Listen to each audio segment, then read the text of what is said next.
أهلا بحضراتكم. آخر تطورات قضية سيلفانا بعد انتشار الفيديوهات الكتير اللي عملتها سيلفانا امبارح، خرج المحامي ماجد يونان وقال آخر حاجة وصلت ليه سيلفانا هو تم إيداع سيلفانا عاطف فانوس بدار رعاية تابع للشؤون الاجتماعية مناسب لحالتها. يكمل كلامه ويقول القرار بالنسبة لي هو تقدم بسيط لحين تسليمها لوليها إن شاء الله، والقرار إن سيلفانا عاطف فانوس بمسيحيتها بوليها عاطف فانوس، وتم الإقرار بحالتها إن إيداعها بدار رعاية يعني فيه حالة إحنا على حق، والبنت فعلا مريضة، والبنت إن شاء الله هترجع لحضن أمها، وإحنا مكملين في إجراءاتنا القانونية وهترجع بإذن الله. والمهم إن البنت مش تحت إيدين الناس اللي كانوا أخدينها، البنت دلوقتي في دار رعاية. حكاية سيلفانا حكاية إنسانية، كتير من الناس اتأثروا بيها وكتير بيدافعوا عن أهلها، زي الأستاذة المحترمة شيرين كريم اللي قالت على صفحتها نقلا عن فيديو منتشر لمحاميها إنه تم إيداعها بناء على قرار النيابة بدار رعاية.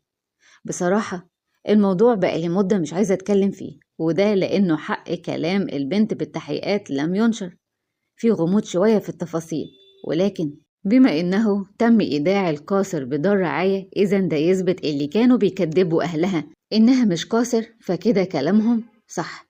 هي مواليد شهر 3 لسنة 2008، يعني في نظر القانون لسه صغيرة، لسه قاصر طالما لم تتجاوز 18. بالنسبة لإعاقتها هي نسبة الذكاء بتاعتها 70%، يعني عندها قصور نسبي بالذكاء، وده طبعا بيصنف نسبة تخلف بسيطة، يعني ممكن سنها العقلي أقل من سنها العمري، وبكده فعلا هي مريضة ومش طبيعية. عموما هي رفضت تروح مع أهلها لأنها رافضة كده، عارفين مدى الحسرة اللي فيها أهلها ومنظر أمها اللي يصعب على أي حد.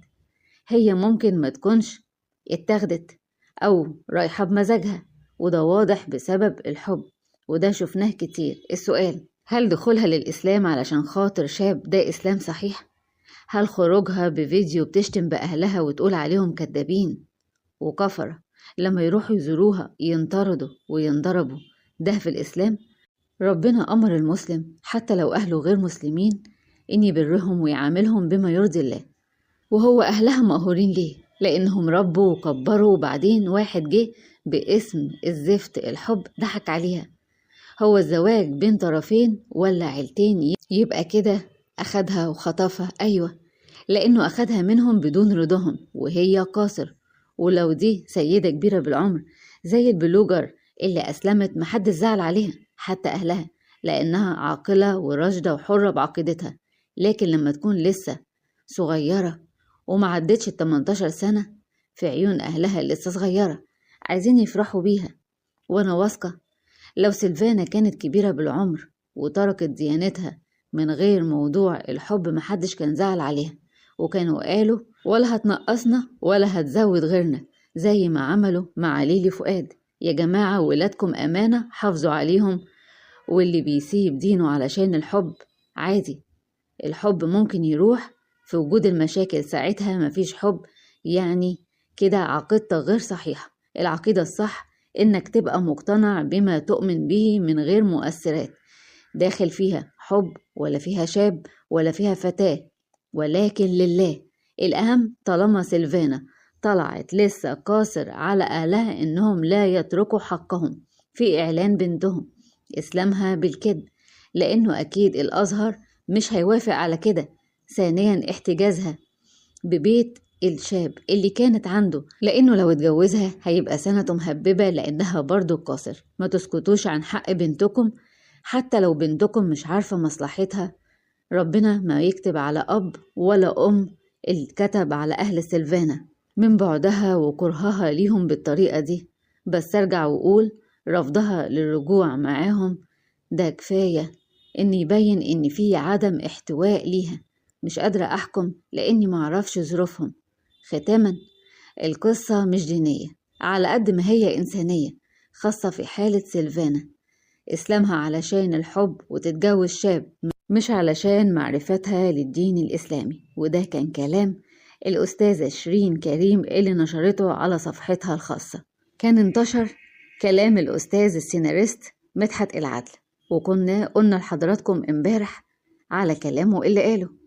زاد الجدل عليه وانتشر بشكل كبير، وهو فكر بحضراتكم بيه لما قال هيحصل ايه لو علق المسيحيين لافتات مسيحية مكتوب عليها باسم الآب والابن والروح القدس في الشوارع. وكلامه ده كان رد على الترند اللي طالع بتعليق لافتات في الشوارع بعبارات دينية. كلام الأستاذ مدحت العدل كان في برنامج نظرة على قناة صدى البلد، وكان اللي بيحاوره المذيع حمدي رزق. كان رده إن هيحصل ضجة كبيرة وهتكون خطيرة العواقب. ويكمل كلامه ويقول وهيواجه المسيحيين خطر حقيقي رغم الدعوات الرئاسية المستمرة للتسامح والتعايش بين الأديان. وأشار كمان مدحت العدل إن التوترات تظهر على الرغم من جهود الدولة، زي تهنئة الرئيس للمسيحيين في الكاتدرائية بعيد الميلاد المجيد. ويكمل كلامه ويقول إن في حملات إعلامية بتقوم قاسية جدا وسخيفة بتفقد الذوق، والهجوم اللي بيتم مش بيتم على المسيحيين بس، بل كمان على شخصيات عامة اللي بتحترم الآخر. قال حتى محمد صلاح مسلمش، هداف ليفربول ومنتخب مصر واللي بيحترم معتقدات الجميع، اتعرض هو كمان لحملات هجومية ممنهجة عبر وسائل التواصل الاجتماعي. وأكد مدحت إن الهجمات دي بتشير لوجود خلل في ثقافة الحوار والتسامح رغم التوجيهات الرسمية لدعم الاحترام المتبادل. ومن الأخبار الصعبة المتعبة لخبر مفرح وجميل، كنيسة الست العذراء مريم والقديس الأنبا بشوي ببورسعيد بتحتفل للمرة 36 على التوالي بنزول الزيت المقدس من أيقونة الست العذراء اللي بقت مصدر بركة وتعزية ومعجزات كتير بتحصل بسببها، والزيت اللي بيتاخد منها في محافظات مصر كلها وكمان برا مصر. الآلاف من المسيحيين وغير المسيحيين بيجوا للكنيسة علشان ياخدوا بركة أم النور ويتشفعوا بيها، وعلى حسب إيمانهم بتحصل المعجزة. والزيت اللي بينزل من صورة أم النور هو زيت معروف بأنه لونه شفاف وريحته جميلة، وعلى رغم مرور 36 سنة الزيت زي ما هو بنفس شكله ولونه وريحته موجود، ودليل على إن المعجزات لسه بتحصل. مستمر نزول الزيت من 1990 لما كان في الست اللي اسمها سامية مريضة بالسرطان، وجات ليها الست العذراء ومعاها الأنبا بشوي والشهيد أبانوب وتم شفائها بشكل معجزي. والست العذراء خرجت الورم من ثديها، ومن يومها أيقونة الست العذراء بدأت تنضح زيت سماوي أبيض شفاف بينزل من الصورة نفسها في نقط صغيرة وبتتجمع في الكيس اللي بيبقى تحت الصورة، وبيبقى بركة كبيرة لكل اللي بيجي ويطلب شفاء أو معجزة. أم النور بتفرحه بأكتر بكتير من طلبه.